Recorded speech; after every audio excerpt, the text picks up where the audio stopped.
Islami. Selamat mengikuti acara kami.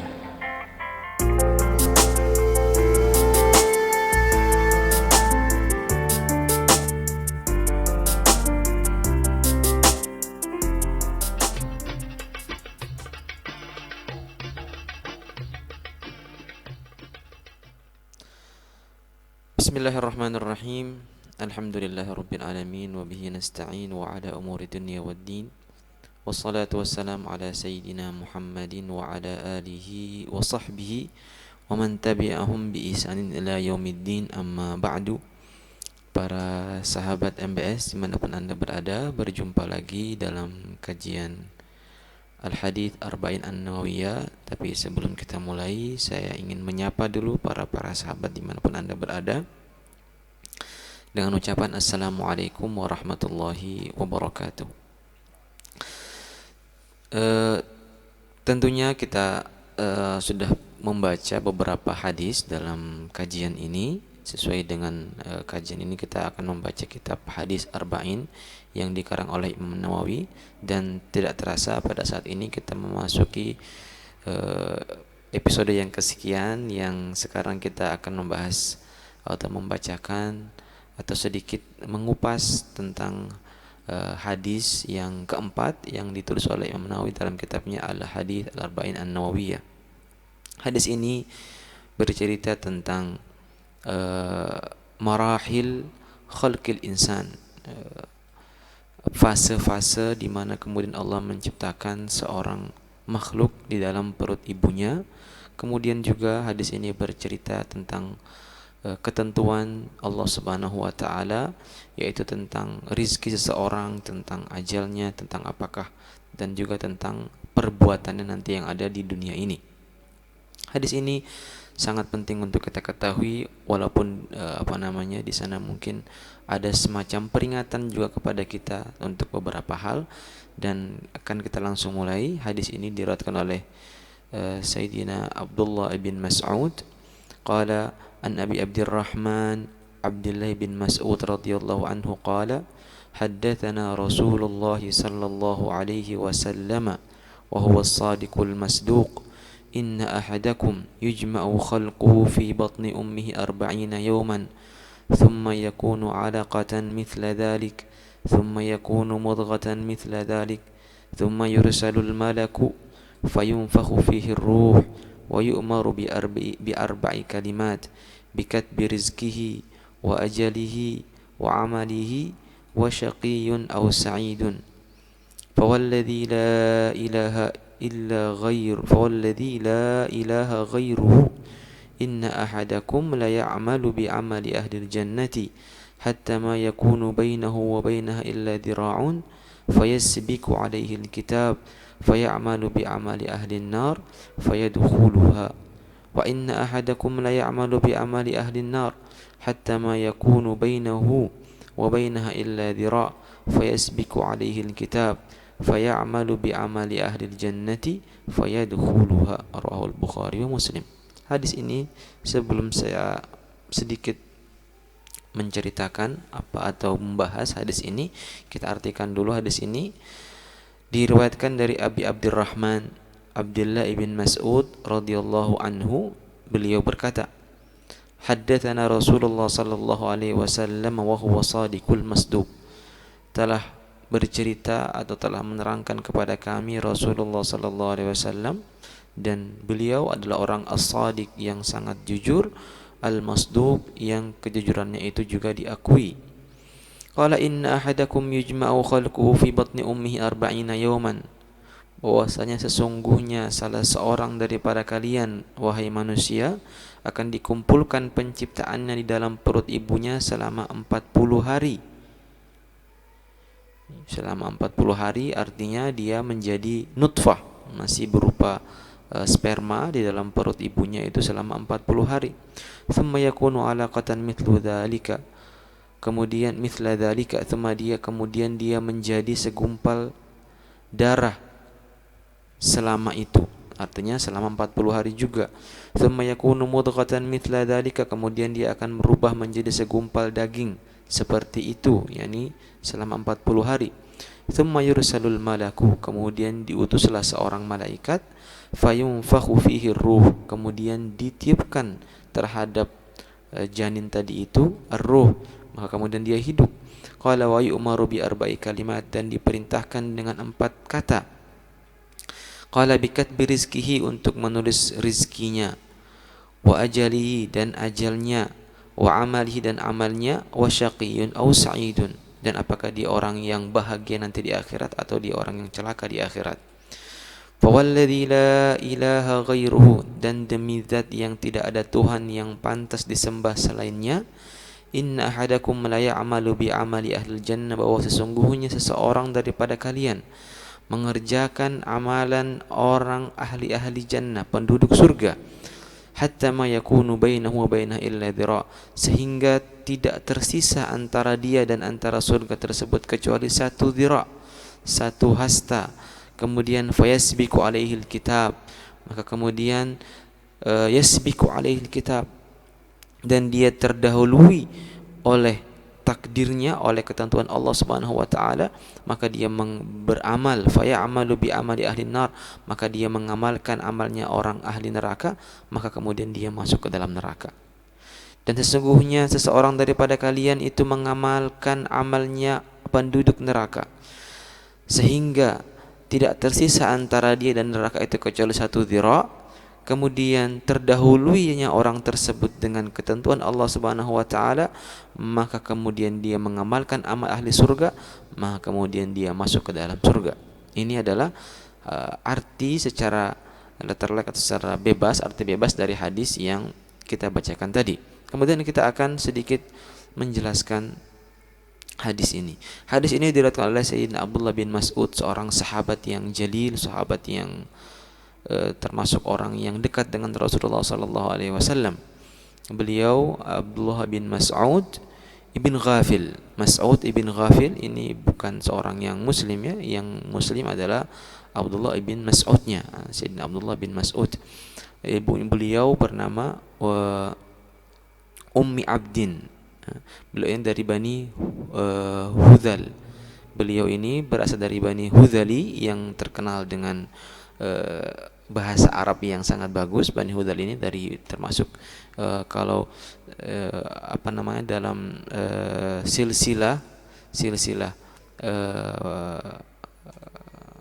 kabilah Bani Hudhal ini mengikuti atau termasuk dari Bani Mudrikah.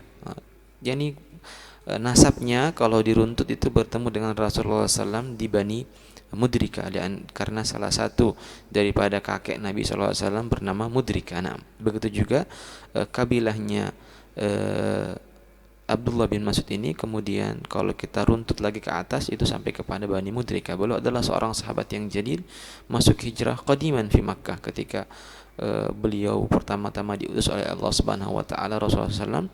Abdullah bin Mas'ud masuk ke dalam Islam, termasuk orang-orang yang awal masuk ke dalam Islam. Suatu ketika itu Sayyidina Abdullah bin Mas'ud ini mengembala kambing kepunyaannya Abdullah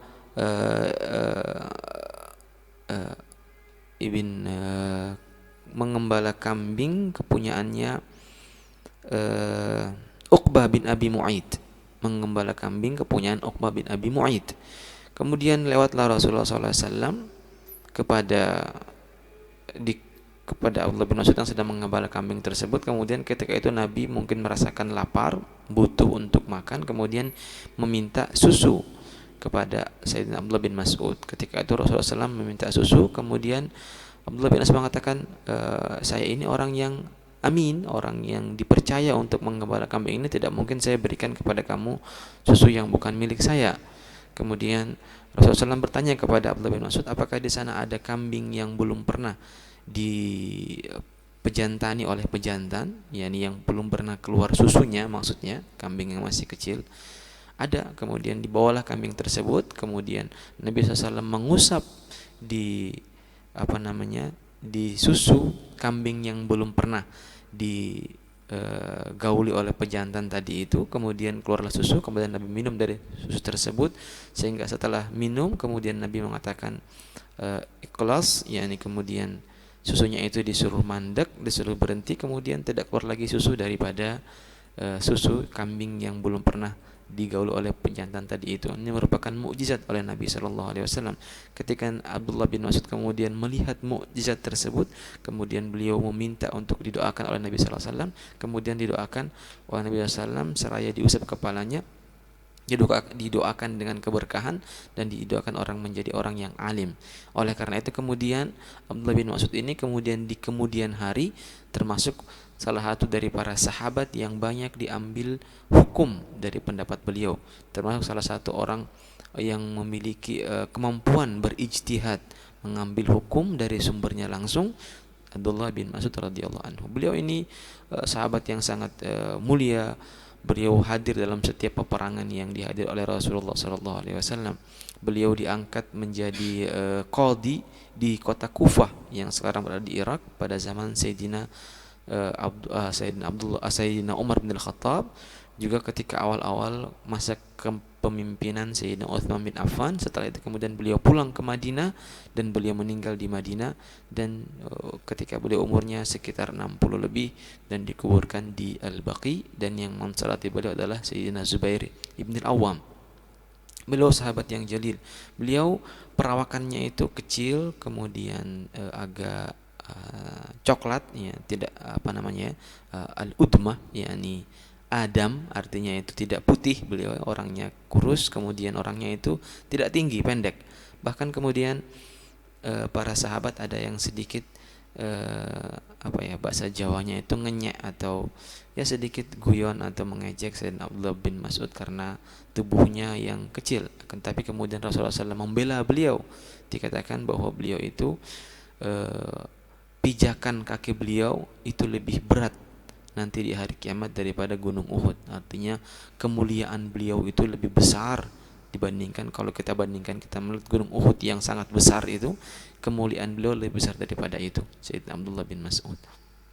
Beliau termasuk orang yang sering khidmah kepada Rasulullah SAW, mengambilkan air wudu, membawakan sandal, kemudian menutupi beliau ketika beliau ingin buang air besar dan sebagainya. Yani beliau sedang khidmah kepada Rasulullah SAW, sehingga kemudian beliau banyak mengetahui ilmu dari hadis Rasulullah SAW. Beliau sangat dekat dengan Rasulullah SAW. Nah, hadis ini kemudian beliau mengatakan bahwa beliau mendengar Rasulullah SAW bersabda, dan Rasulullah merupakan as-sadiqul masduq, orang yang paling jujur yang ada di muka bumi ini, dan kemudian yang terpercaya kejujurannya tersebut. Bahkan ketika Rasulullah SAW itu ada di Mekah dan kemudian beliau berdakwah dengan mengajak orang Quraisy masuk ke Islam, sehingga mereka menuduhnya orang gila dan semacam-macamnya. Orang Quraisy itu bertentangan dengan Nabi SAW ketika di awal dakwah. Akan tetapi itu juga tidak menghalangi mereka untuk menitipkan barang-barang mereka itu kepada Rasulullah SAW. Dijadikan amin, orang yang menjaga. Kalau orang punya uang, dia tidak mau beriman kepada Rasulullah SAW. Dia katakan Nabi SAW itu yang penting dia tidak mempercayai ke Rasulullah SAW. Tetapi kalau dia punya uang, ingin uangnya itu aman, ditaruh kepada Rasulullah SAW. Itu lucu. Jadi mereka sebenarnya tahu Nabi SAW itu orang yang jujur dengan apa yang mereka ucapkan, tapi mereka tidak ingin beriman kepada Rasulullah SAW. Kemudian Rasulullah SAW menjelaskan bahwa sesungguhnya seseorang daripada kalian itu diciptakan, dikumpulkan penciptaannya di dalam perut ibunya itu 40 hari berupa sperma, 40 hari kemudian berubah menjadi segumpal darah, 40 hari lagi kemudian berubah menjadi segumpal daging. Nah, ini kemudian menunjukkan bahwa proses penciptaan oleh Allah Subhanahu wa taala itu memiliki fase-fase tertentu, dan ini merupakan satu mukjizat Allah. Rasulullah SAW yukhbiru bil ghaibi, ketika zaman tersebut dengan keadaan atau keilmuan kedokteran yang belum sampai pada hal tersebut. Yani ketika itu para dokter-dokter ahli pun, ahli bedah ketika itu belum mengetahui proses penciptaan manusia sebegitu detailnya. Kemudian Rasulullah SAW mengkabarkan kepada kita bahwa proses penciptaan manusia itu semacam ini loh. Itu menunjukkan bahwa Rasulullah SAW itu merupakan nabi yang diutus. Tidak mungkin kemudian itu beliau mengetahui dengan sendirinya. Orang yang mempelajari kedokteran saja ketika itu belum mengetahui detail proses penciptaan manusia dalam perut ibunya, proses pembentukan janin dalam perut ibunya. Tetapi Rasulullah SAW kemudian menjelaskannya secara detail. Sekian hari masih berupa nutfah atau sperma, sekian hari berupa daging, sekian hari berupa darah, dan ini semua dibuktikan dengan ilmu medis yang ada saat ini. Dan ini merupakan mukjizat Rasulullah SAW. Bahkan mungkin daripada sahabat MBS ada yang pernah membaca bahwa ada seseorang ilmuwan masuk Islam karena membaca hadis ini saja. Ya, karena dia mengetahui zaman ketika itu. Kita bayangkanlah, mungkin abad ke-6 Masehi atau abad ke-7 Masehi ketika itu. Belum, ilmu kedokteran belum sampai pada derajatnya yang sampai yang ada pada saat ini untuk mengetahui proses. Sekarang mungkin gampang ya orang mengetahui USG itu pun setelah beberapa bulan, enggak langsung kan. Tetapi mungkin para ulama telah meneliti hal tersebut dan mendapati bahwa apa yang disampaikan oleh Rasulullah SAW itu benar sebagaimana yang mereka ketahui dengan ilmu medis yang mereka sampai pada saat ini. Kemudian ditiupkanlah setelah menjadi daging, kemudian ditiupkanlah malaikat. Jadi setelah 120 hari, setelah 4 bulan ya, kemudian ditiupkan ruh kepada hal tersebut atau daging tadi itu, kemudian dia akan menjadi hidup. Nah, ini kemudian para ulama mengatakan zahir hadis tadi itu menunjukkan bahwa ketika orang itu menjadi sudah berupa segumpal daging, kemudian akan ditiupkan ruh dalamnya. Tetapi kemudian para ulama menjelaskan itu tidak semacam itu. Yang tidak serta-merta ketika dia hanya segumpal daging saja kemudian ditiupkan ruh. Ada ulama yang memahami semacam itu, ada juga ulama yang memahami mengatakan bahwa peniupan ruh, diberikan ruh kepada seorang untuk hidup itu setelah dia yatakhallaq, setelah dia berbentuk. Kalau hanya segumpal daging kan hanya segumpal daging, tetapi ditiupkan ruh itu ketika sudah memiliki kuping, mata, telinga dan sebagainya. Ini kemudian mereka ambil dalil dari firman Allah Subhanahu wa taala yang berbunyi fa khalaqnal mudghata idhama fa kasawnal idhama lahma thumma ansha'nahu khalqan akhar. Jadi ketika kemudian telah menjadi mudghah, dari mudghah tadi, dari segumpal daging tadi itu kemudian ditumbuhkan beberapa tulang, dari tulang itu kemudian ditutupi lagi dengan daging, kemudian ansya'nahu khalqan akhar. Jadi kemudian setelah berbentuk barulah kemudian ditiupkan ruh pada hal tersebut. Walaupun di sana banyak sekali hadis-hadis yang yang diriwayatkan dalam hal ini, ada yang mengatakan setelah 40 hari ditiupkan ruh, ada yang hadis yang berbunyi setelah 120 hari, ada kemudian hadis bermacam-macam riwayat dalam hadis ini peniupan ruh tadi ini. Tetapi pada intinya bahwa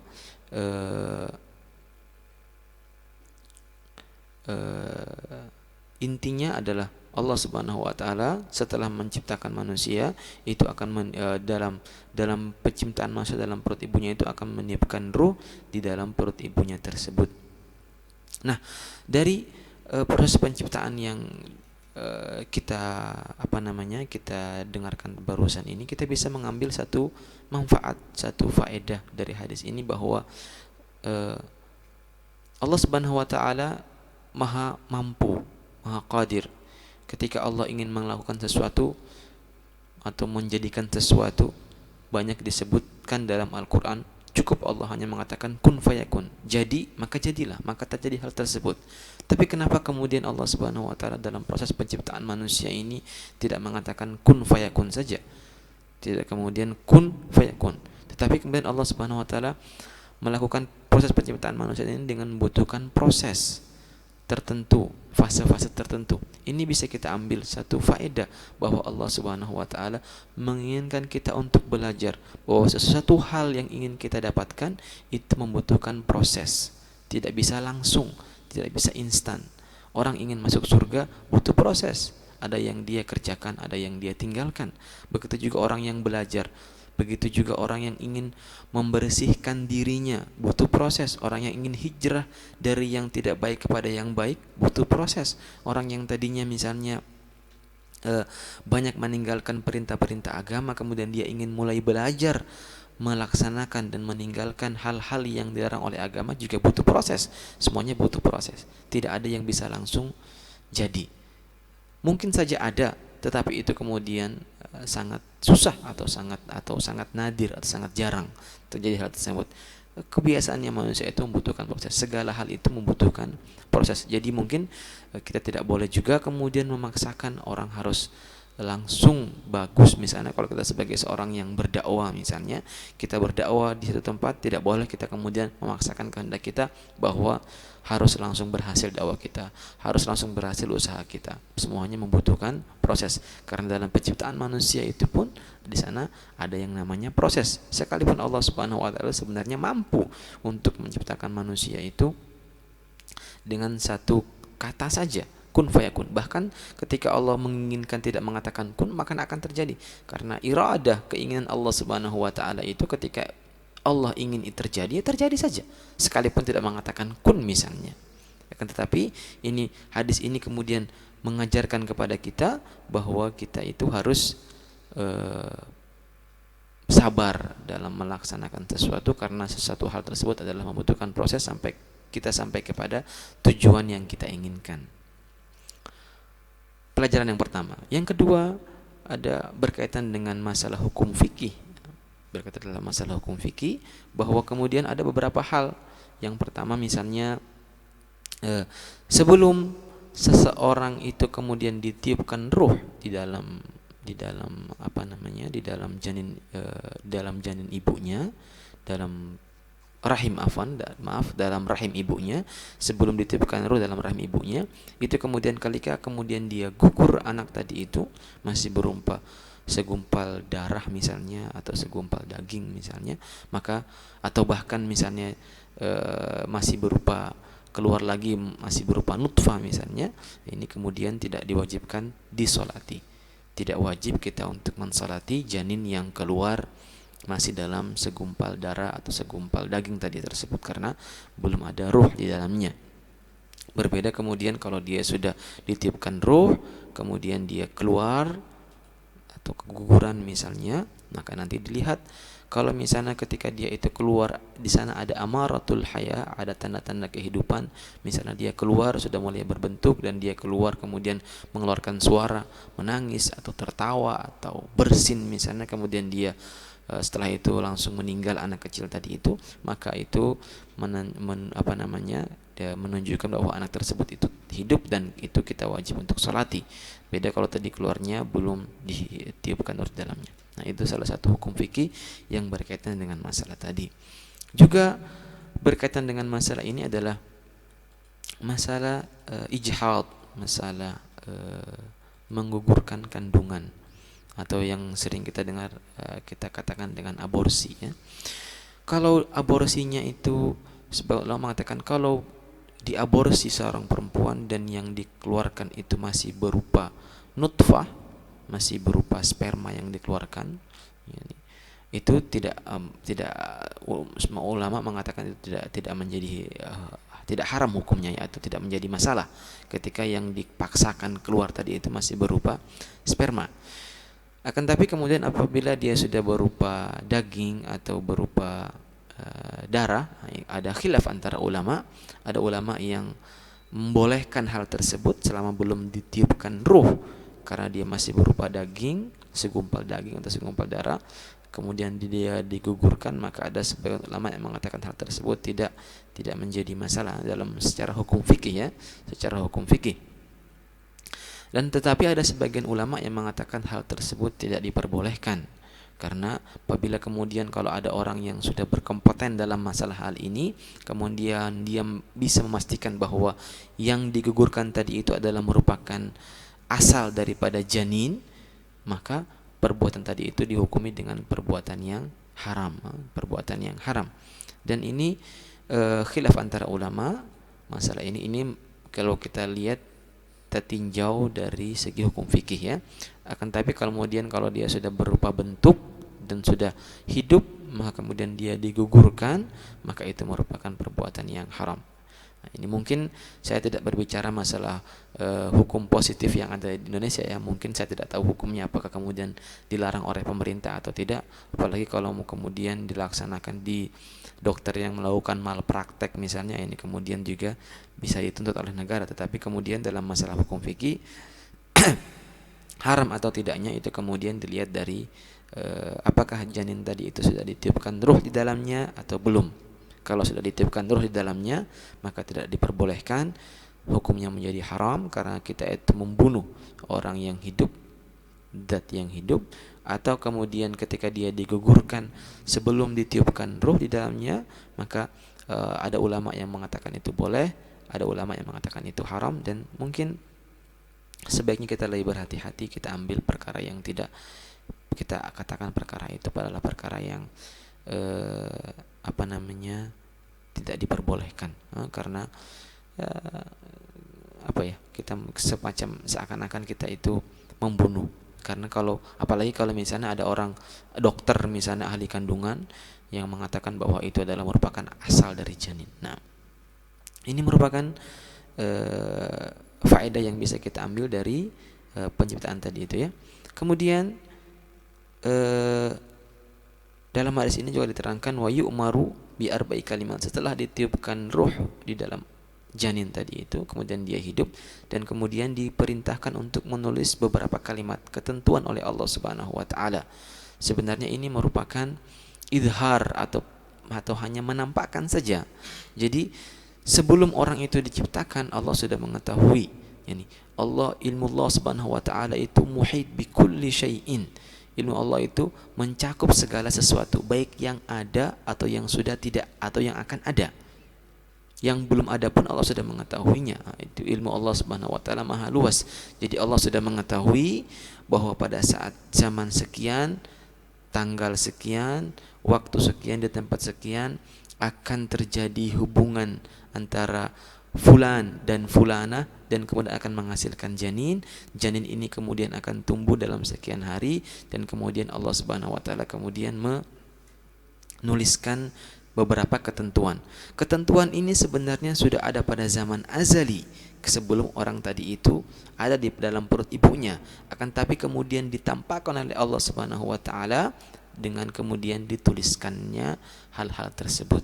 Jadi ketika dikatakan, bukan berarti Allah Subhanahu wa taala kemudian baru mengetahui hal tersebut ketika janin itu ditiupkan ruh di dalam perut ibunya, akan tapi hal-hal yang dituliskan, ketetapan-ketetapan yang akan dituliskan untuk janin tadi itu sudah Allah Subhanahu wa taala ketahui jauh sebelumnya, fil azali, zaman azal.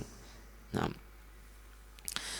kemudian yang dituliskan itu adalah bikat birizkihi wa ajalihi wa amalihi wa syaqiyun aw sa'idun. Yang dituliskan ketetapan Allah Subhanahu wa taala itu rezekinya bagaimana, dia akan makan berapa butir nasi, dia akan mendapatkan berapa uang selama dia hidup, apakah rezekinya itu halal atau haram. Kemudian wa ajalihi, kemudian dalam segi ajalnya dia akan meninggal di mana, kapan. Kemudian wa amalihi, dan dia akan ditulis bahwa nanti orang ini akan mengamalkan amal yang baik atau orang ini akan mengamalkan amal yang buruk. Kemudian wa syaqiyun aw sa'idun, kemudian dia akan ditulis juga keterangan bahwa apakah orang tersebut merupakan penduduk surga atau orang yang bahagia nanti di akhir kiamat, di hari kiamat, atau orang yang syaqiyun atau orang yang nanti akan masuk neraka, atau orang yang akan sengsara, tidak merasakan kebahagiaan nanti di hari kiamat. Nah, hadis ini tentunya memiliki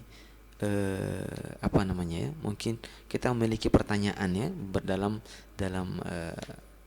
hadis yang tadi kita bacakan ini. Allah sudah menentukan orang itu akan mati kapan, akan dapat rezeki berapa, akan jadi orang yang sengsara atau tidak, atau dia akan bahagia nanti di hari kiamat. Nah, kemudian tentunya hadis ini rezeki seseorang ya kita sudah mengetahui, orang kalau sudah ditentukan oleh Allah Subhanahu wa taala itu miskin, ya bakal miskin. atau ditentukan Allah itu kemudian dia akan kaya, dia akan kaya. Sudah menjadi ketentuan oleh Allah Subhanahu wa taala. Ma qaddir yakun. Menurut Imam Abdullah bin Alwi Al-Haddad, la yakthur hammuk ma qaddir yakun. Enggak usah terlalu memikirkan dunia ini, karena yang sudah ditakdirkan, ditentukan oleh Allah Subhanahu wa taala itu akan terjadi. Kalau Allah sudah mengatakan bahwa rizkimu hari ini 10.000, walaupun kerja pontang-panting tetap dapat 10.000. Kalau orang ditulis oleh Allah Subhanahu wa taala hari ini rezekinya itu 1 juta, walaupun hanya leyeh-leyeh juga tetap dapat 1 juta. Nah, itu semua bisa lebih membuat kita itu lebih kepada qanaah, lebih kepada merasa nerimo kepada yang diberikan Allah Subhanahu wa taala. Akan tapi apakah tidak mungkin ini berubah misalnya? Bisa saja ini berubah. Ya, jadi dalam masalah rezeki bisa saja berubah, karena dalam hadis yang lain disebutkan bahwa ketika seseorang itu ingin rezekinya ditambah atau ingin umurnya dipanjangkan adalah ketika dia melakukan menyambungkan tali silaturahmi misalnya, atau dengan dia memperbanyak sedekah misalnya, maka dia akan bisa berubah hal-hal tersebut tadi ini. Nah, apakah kemudian ini jadi kalau misalnya Allah ini bahasa kasarnya itu ibaratnya Allah sudah menentukan orang ini rezekinya itu misalnya 1 miliar selama dia hidup misalnya. Tetapi kalau dia menyambungkan hubungan silaturahmi dengan keluarganya, maka rezekinya akan bertambah sekian. Jadi semuanya tidak keluar daripada ketentuan Allah Subhanahu wa taala. Ketika kita berdoa misalnya ya, ketika kita mengangkat tangan kita berdoa, jadi misalnya rezeki kita itu misalnya 1 juta hari ini. Kemudian kalau kita berdoa, kita akan mendapatkan tambahan rezeki. Karena kita minta, ya Allah jadikan rezeki saya hari ini 10 juta misalnya. Kemudian rezeki kita bertambah 10 juta. Ini juga ketentuan Allah Subhanahu wa taala. Jadi kita tidak bisa keluar daripada ketentuan Allah Subhanahu wa taala. Rezeki kita 1 juta itu ketentuan Allah Subhanahu wa taala. Kita mengangkat tangan kita itu ketentuan Allah Subhanahu wa taala. Dan kita mendapatkan tambahan tadi itu 10 juta lagi, itu juga ketentuan Allah Subhanahu wa taala. Jadi la nakhruju min qada'illah. Kita tidak mungkin keluar daripada ketentuan Allah Subhanahu wa taala. Hanya saja kita berpindah dari satu qada menuju qada yang lain. Nah, ini semua jangan katakan bahwa kita ini kemudian yakni musayyar, yakni sudah dipaksa oleh Allah Subhanahu wa taala melakukan hal tersebut. Tidak. Ini semua bi ilmillah Subhanahu wa taala. Allah sudah mengetahui bahwa fulan rezekinya 1 juta. Tetapi hari ini dia akan berdoa untuk minta uang 10 juta, dan hari itu kemudian dia akan mendapatkan 10 juta. Ketika Allah sudah mengetahui tadi, kemudian baru Allah menentukan. Nah, jangan sampai kemudian kita salah memahami tersebut. Begitu juga rezeki, ajalnya sudah ditentukan, ajalnya orang tersebut, ya kan? Sama juga, apakah ajal itu bisa bertambah? Bisa. Orang yang ditentukan oleh Allah Subhanahu wa taala memiliki umur 50 tahun misalnya atau 60 tahun misalnya. Kemudian Allah juga menentukan apabila dia melakukan hidup sehat, olahraga, banyak minum air putih misalnya, dan kemudian yang lainnya, nanti kemudian umurnya akan bertambah 10 tahun misalnya. Atau orang yang dipanjangkan umurnya karena dia sering bersedekah, begitu juga. Nah, qala wa amalihi, begitu juga amalnya. Allah sudah mengetahui orang itu kemudian dia itu akan beramal dengan amal ahlu neraka atau ahlu surga, sudah diketahui oleh Allah Subhanahu wa taala, maka kemudian Allah menuliskan hal tersebut, menentukan hal tersebut. Nah, ini merupakan kemudian kamu ada mungkin sudah ditentukan ya, tetapi apakah ini bisa kita keluar? Biasa saja.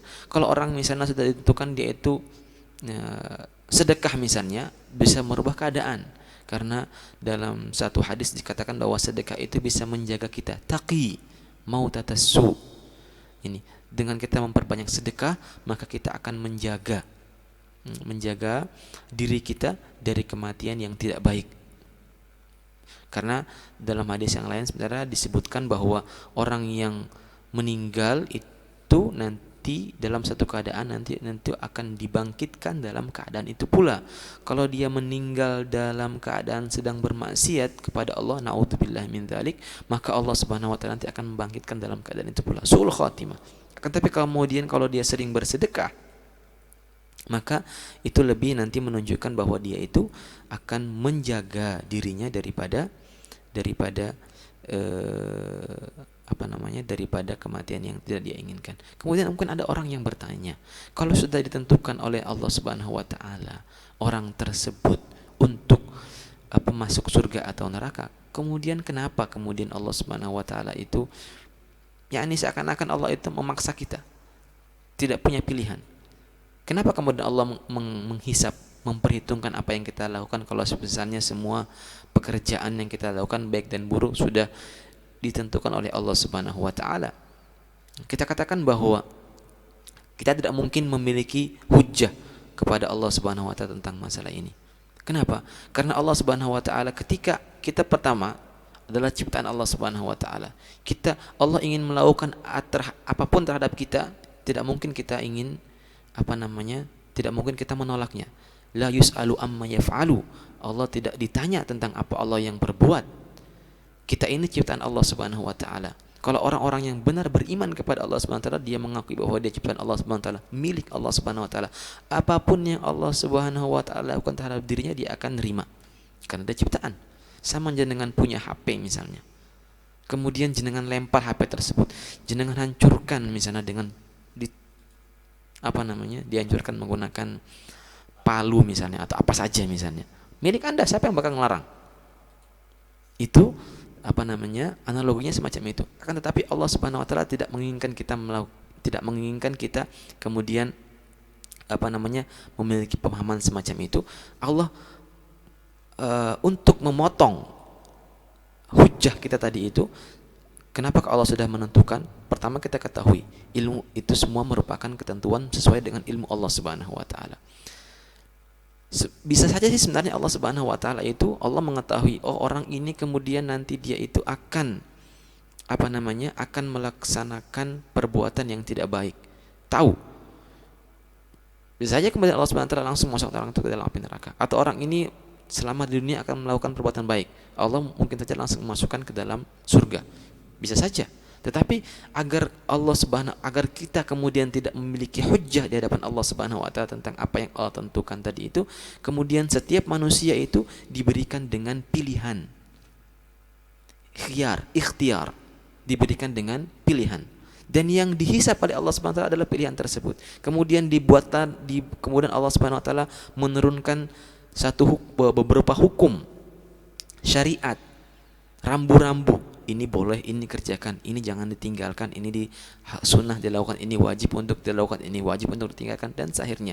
Kemudian Allah mengates kita, memilih. Kalau kita lebih memilih kepada melanggar ketentuan Allah Subhanahu wa taala, nah itu kemudian yang menjadi dalil. Ketika Allah mengetahui kita Allah mengetahui kita misalnya orang penduduk neraka, tetapi kemudian Allah menjadikan di sana rambu-rambu sehingga itu menunjukkan bahwa kita tidak boleh kemudian berhujjah kepada Allah Subhanahu wa taala. Tidak sah. Kenapa? Allah sudah memberikan peringatan-peringatan kepada kita dan kita melanggar peringatan tersebut. Ini kemudian dalam Al-Qur'an disebut atau disampaikan dalam Al-Qur'an, li'alla yakuna linnasi 'alallahi hujjatun ba'dar rusul. Agar jangan sampai kemudian bagi manusia itu memiliki hujjah setelah diutusnya para rasul, para anbiya alaihi wassalatu wassalam. Jadi Allah Subhanahu wa taala menginginkan kita untuk melaksanakan perbuatan tersebut. Jadi hukum yang ada, rambu-rambu yang ada, kemudian ikhtiar yang diberikan, pilihan yang diberikan kepada kita, milih baik atau milih buruk, itu yang dihisap. Itu menunjukkan jati diri kita sebenarnya. Apakah kita ini orang yang baik atau kita ini orang yang buruk? Karena kita ini orang yang baik, Allah sudah menunjukkan kepada kita, ini loh kamu orang buruk. Kenapa? Karena kamu melanggar peraturan-peraturan yang telah dibuat oleh pencipta. Ini loh kamu orang baik. Kenapa? Karena kamu telah melakukan perkara-perkara yang diperintahkan oleh Allah Subhanahu wa taala. Nah, itulah tadi kemudian tidak boleh kemudian kita berhujjah terhadap hal ini. Dan juga jangan berarti kemudian kita menyangka, dalam hadis yang lain disebutkan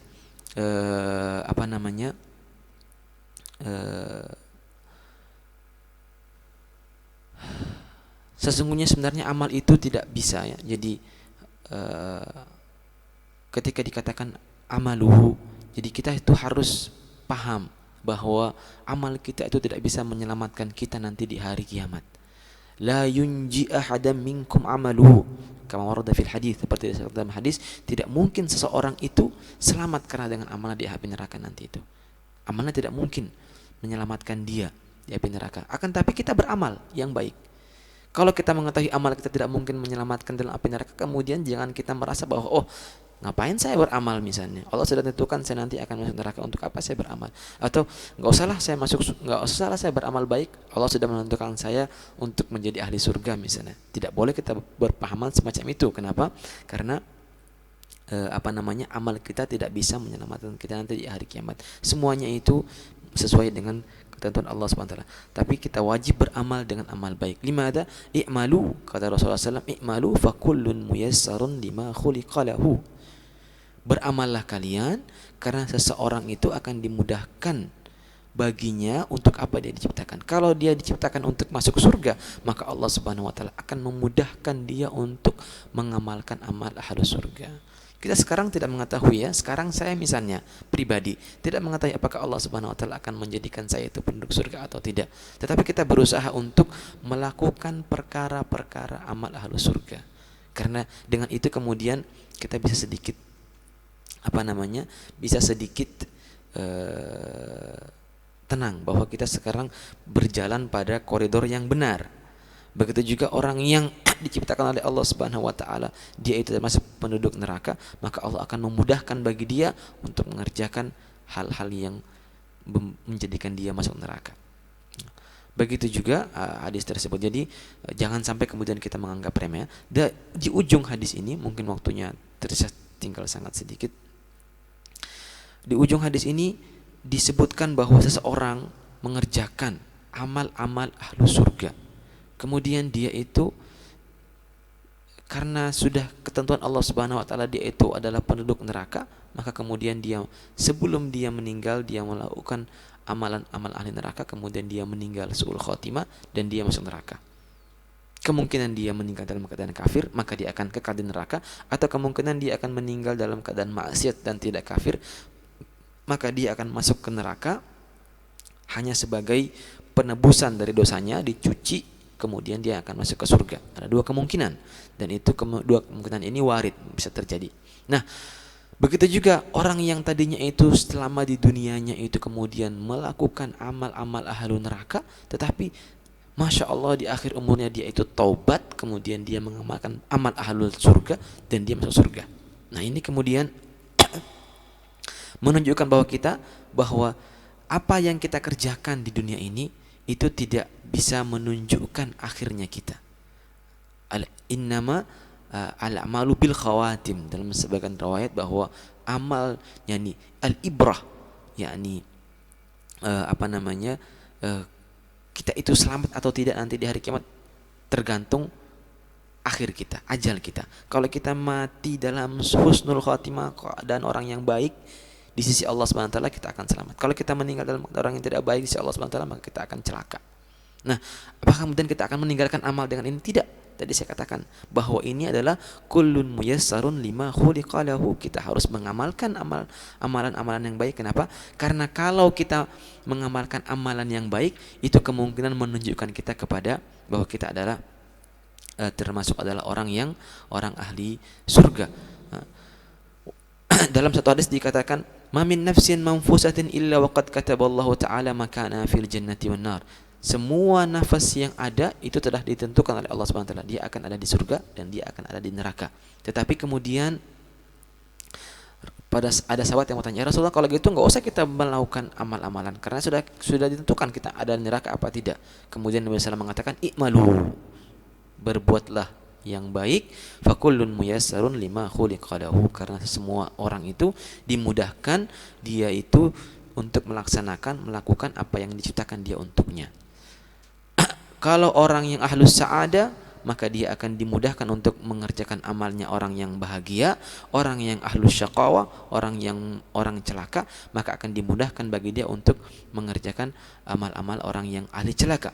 Fa amman a'ta wattaqa, orang yang bertakwa kepada Allah Subhanahu wa taala, maka dia akan mendapatkan surga. Dan orang yang membohongi, mendustakan dan kufur kepada Allah Subhanahu wa taala, maka dia akan mendapatkan adab dari Allah Subhanahu wa taala. Dan seperti kita ketahui bahwa apa namanya Alkitab, ketentuan tadi itu bahwa orang itu baik atau tidak itu berkaitan dengan amalnya dia. Jadi Allah sudah mengetahui orang tersebut akan berbuat baik. Allah sudah mengetahui orang tersebut akan menjadi menjadi penduduk surga, maka Allah akan dan kemudian Allah memudahkan dia untuk kemudian melakukan amal-amal ahlu surga. Dan itu ya, jadi jangan sampai kita merasa bahwa kita sudah mendapatkan ketentuan, tidak boleh lagi kemudian kita kalau sudah kita tahu kita ahli neraka, kita sudah layak-layak saja misalnya. Untuk apa kita capek-capek mengamalkan kita nggak tahu akhir kita. Tetapi kita ingat-ingat kulum ya lima khuliqa. Yang kedua, bahwa Al-Qadhi Iyad dalam kitabnya mengatakan bahwa ada orang yang kemudian amalnya itu ahlu surga sampai di akhir umurnya dia melakukan dosa atau kemudian dia masuk ke dalam agama Islam, kemudian dia meninggal dalam keadaan kekufuran, kemudian dia masuk ke dalam api neraka, itu adalah perkara yang sangat jarang sekali, nadir jiddan, jarang sekali. Kebanyakan orang kalau dia selalu mengamalkan amal baik, ya insya Allah dia akan mati husnul khotimah. Kalau kebanyakan orang kalau dia mengamalkan amal yang buruk selama hidupnya, nanti juga matinya semacam itu. Jadi kita berusahalah untuk melaksanakan amal-amal yang baik, karena kita tidak mengetahui apa yang ada di akhir kita, tetapi dengan itu menunjukkan insya Allah di akhir kita itu akan baik. Hadis ini juga menunjukkan bahwa taubat itu diterima oleh Allah Subhanahu wa taala selama orang itu ingin bertaubat. Ketika orang yang dari awal hidupnya sampai mau menjelang meninggal semua pekerjaannya itu X misalnya, tidak baik, tapi kemudian dia mengerjakan, sebelum dia meninggal dia mengerjakan perbuatan baik, maka dia akan masuk surga. Banyak sekali hadis yang semacam ini. Ada seorang diceritakan dalam kisah Bani Israel, ada seorang pelacur yang menjual dirinya selama berkubang dengan dosa, hanya dengan dia di akhir hayatnya dia memberikan minum kepada seekor anjing, kemudian dia meninggal, masuk surga oleh Allah Subhanahu wa taala. Dan banyak sekali hadis semacam ini. Dan yang perlu kita selalu ingat adalah al-ibratu bil khawatim, maka perbanyaklah kita meminta husnul khatimah. Ya Allah biha ya Allah biha ya Allah bi husnil khatimah. Kita enggak tahu akhir kita. Jadi kita harus memperbanyak minta kepada Allah Subhanahu wa taala akan kita dijadikan orang yang husnul khatimah. Dan kita berusaha untuk melakukan seluruh amal-amal yang baik, meninggalkan segala yang dilarang oleh Allah Subhanahu wa taala, karena dengan itu menunjukkan kita termasuk orang-orang yang baik. Kalau kita hidup dengan amal baik, insya Allah kita akan meninggal dalam keadaan yang baik dan dibangkitkan oleh Allah Subhanahu wa taala termasuk orang yang baik, kita masuk surganya Allah Subhanahu wa taala. Nah, ini beberapa faedah yang bisa kita ambil dari hadis ini. Mungkin tadi banyak faedah yang kita ambil, tapi jangan sampai intinya jangan sampai kita merasa bahwa kita itu adalah orang yang terpaksa karena kita punya pilihan. Dan yang kedua, kita harus tidak orang itu adalah dilihat pada akhirnya saja, yakni orang itu adalah al-ibra fil akhir, di akhir. Akan tetapi makanya itu oleh kita harus memperbanyak minta husnul khatimah, dan yang penting juga bahwa Allah Subhanahu wa taala menerima taubat kita selama nyawa kita belum sampai di tenggorokan kita. Mungkin ini yang bisa saya sampaikan. Mungkin saya ingin menyampaikan satu masalah yang sering disampaikan oleh para guru-guru kami, bahwa para sada, para sufi, orang-orang yang sampai derajatnya sangat tinggi di sisi Allah Subhanahu wa taala itu sangat takut dengan husnul khatimah, dengan su'ul khatimah. yakni ada dalam istilah bahasa hadraminya itu alladzi yaj'alu ainul sufi fi qar, yakni ada bahasa yang kasarnya itu para aulia itu matanya sampai ada di belakang kepalanya. Kenapa? Takut dengan su'ul khatimah. Setiap selalu minta ya Allah biha ya Allah bisnul khatimah. Itu padahal setiap hari melakukan amal yang baik, masih takut dengan su'ul khatimah. Jadi selalu minta tersebut. Dalam sholat jangan lupa minta ya muqallibal qulub tsabbit qalbana ala dinik. Tetapkanlah hati kami dalam agama. Kita enggak tahu hati kita bisa berubah-ubah. Jadi tetap kita minta husnul khatimah, minta agar hati kita tetap dikuatkan oleh Allah Subhanahu wa taala. Dan ini yang bisa saya sampaikan. Semoga apa yang kita dengar dari awal tadi bisa bermanfaat kepada kita semua, dan menjadi ilmu yang bermanfaat bagi kita dan menjadi pelajaran bagi kita ya. Dan akhirul kalam, saya ucapkan terima kasih. Wassalamualaikum warahmatullahi wabarakatuh.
العطاء